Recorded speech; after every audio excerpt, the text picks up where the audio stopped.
some essential questions for various branches of chemistry that can help enhance the understanding are as follow. ठीक है, first question है what is the structure of an atom and how does it influence chemical behaviour. Atom का क्या structure होता है और ये किस तरह इन्फ्लुएंस डालता है केमिकल बिहेवियर के ऊपर। ये इस पिक्चर में एटम का स्ट्रक्चर दिखाया हुआ है। एटम का स्ट्रक्चर किस तरह का होता है। Atom contain proton, neutron and electron. ठीक है, ये एटम का स्ट्रक्चर है। ठीक है, ये दरमियान में जो है ना न्यूट्रल सेल है और एक पॉजिटिव है। जो जिन पर कोई चार्ज नहीं है वो न्यूट्रल है, उन्हें हम न्यूट्रॉन कह रहे हैं। जिन पर पॉजिटिव चार्ज है उन्हें हम प्रोटॉन कह रहे हैं। कलेक्टिवली ये न्यूक्लियस होता है। ठीक है, ये एटम के दरमियान का सेंटर होता है। उसके बाद ये एटम के गिर्द ये शेल्स रिवॉल्व कर रहे हैं। इनके अंदर जो है ना ये इलेक्ट्रॉन्स हैं। इलेक्ट्रॉन्स ये सर्कल में रिवॉल्व करते रहते हैं। ठीक है, ये इलेक्ट्रॉन्स हैं। ये हो गया एटम का स्ट्रक्चर। फर्स्ट ऑफ ऑल देखते हैं न्यूक्लियस क्या होता है। The nucleus it is in the middle of the atom, middle atom में पाया जाता है। ठीक है, it contains proton and neutron. हमने पीछे देखा इस पे पॉजिटिव चार्ज होता है, ये न्यूट्रल होती है, कोई चार्ज नहीं होता। It has a positive charge because of proton.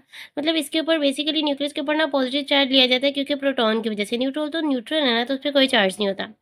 Almost the whole mass of an atom in the nucleus. मतलब न्यूक्लियस की अगर सिंपल डेफिनेशन कीजिए तो almost the whole mass of an atom in the nucleus. ज़्यादातर जो मास होता है ना एटम का वो न्यूक्लियस में होता है। ठीक है, फर्दर देख लेते हैं electrons. They move around the nucleus in shell. ठीक है, शेल्स के दरमियान मैंने आपको बताया था, शेल्स के अंदर जो न्यूक्लियस है उसके आसपास शेल है, उसके अंदर ये मूव कर रहे होते हैं। ठीक है, ये नेगेटिवली चार्ज होते हैं, हमने ये पीछे देखा। They almost have no mass, इनका कोई भी मैस नहीं होता। ठीक है, मतलब एटम का जो मैस बनाने में वो किसका हेल्प होता है ज़्यादातर, वो ये न्यूक्लियस का रोल है उसके अंदर, उसका एटम का मैस बनाने में। ठीक है, वैलेंस शेल में, वैलेंस शेल किसको कहते हैं, कोई भी एटम है उसके जो इलेक्ट्रॉन का आउटर मोस्ट शेल है, सबसे बाहर वाला जो शेल है ना, वो उसका वैलेंस शेल। ठीक है, largely determines is chemical properties. वो केमिकल प्रॉपर्टीज डिस्कवर करता है, मतलब कि केमिकली जो पार्टिसिपेट होता है ना वो किस तरह होता है, जो बैरून जो आउटर मोस्ट सेल है उसके अंदर जो इलेक्ट्रॉन्स है ना उनकी वजह से पार्टिसिपेशन हो रही है बॉन्डिंग में। जबकि atoms with full valence shell are stable like the noble gases on the periodic table right side.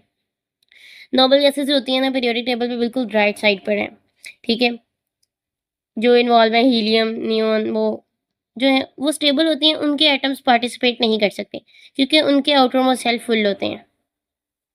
दूसरी इसकी रीजन है atoms form chemical bonds by sharing और एक्सचेंजिंग इलेक्ट्रॉन्स। अब यहाँ पे भी आ गया वर्ड इलेक्ट्रॉन्स का।